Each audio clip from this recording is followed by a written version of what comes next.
First మనకి ఎవరు important? మనమా? కంపెనీ? కానే కాదు, కస్టమర్.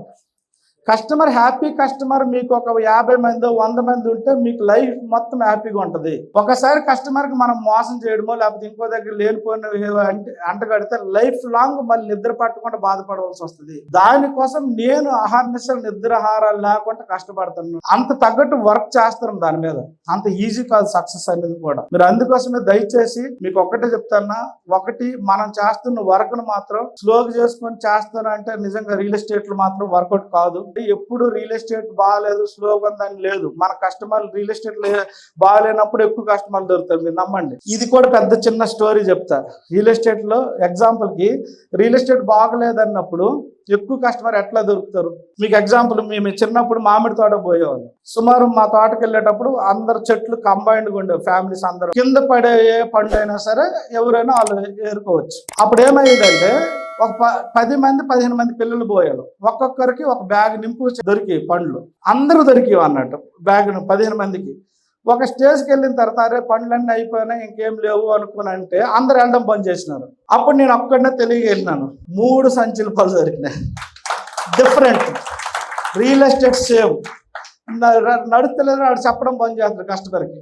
ఆ టైంకి మనం అప్రోచ్ అవుతాం. 100% కస్టమర్ వస్తాడు, ఎందుకు డౌటే లేదు, మీరు నమ్మండి. పాజిటివ్ థింకింగ్ చాలా ఇంపార్టెంట్. Positive thinking.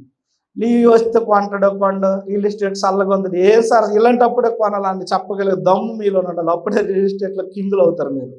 నిజం. పాజిటివ్ థింకింగ్ అలా ఉండాలి. ఇప్పుడే మనం కొనవచ్చు.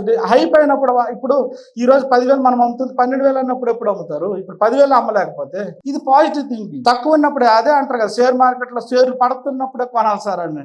రియల్ ఎస్టేట్ చల్లగున్నప్పుడే కొనాలి, మీకు అప్పుడే తక్కువ రేటు దొరుకుతాయి. అందుకోసం ఇది బెస్ట్ ప్రైస్.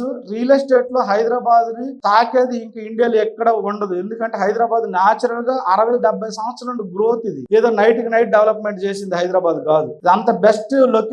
మళ్ళీ మీకు హైదరాబాద్ సెంటర్ పాయింట్ నుండి 200 కిలోమీటర్ రేడియస్ ఎక్కడైనా మీకు నెక్స్ట్ రాబోయే 10 సంవత్సరాల్లో 50,000 తక్కువ ఉండదు. 10 సంవత్సరాల్లో 200 కిలోమీటర్ డిస్టెన్స్ లో. ఆ విజన్ ఉన్న వాళ్ళకి అర్థమవుతుంది రియల్ ఎస్టేట్ టేస్ట్. ఇప్పుడు మనమే 2001-2000లో మేము రామంతపూర్లో ఉండేవాళ్ళం. 2001లో అక్కడి నుండి కొంచెం దూరం మేడుపల్లి 500 రూపాయలు 1000 రూపాయల కంటే మేము కొనలే. నమ్మలే, యాక్సెప్ట్ చేయలే. బుర్ర అలా యాక్సెప్ట్ చేయదు కదా మనది. ఫస్ట్ కొనలే. ఈ రోజు అదే 80,000 1,00,000 రూపాయలు ఉంది గజం. ఈ రోజు కూడా మనకు సాధునగర్ ఎక్కడ 10,000 12,000 అమ్ముతాం యాదగిరిగుట్ట. ఇప్పుడు మన బుర్ర యాక్సెప్ట్ చేయదు 10,000 అనగా. ఆ రోజు 50,000 1,00,000 అయినప్పుడు అరే అప్పుడు చేస్తుంటే బాగుండి అంటది. ఇదే మనిషి సహజ గుణం.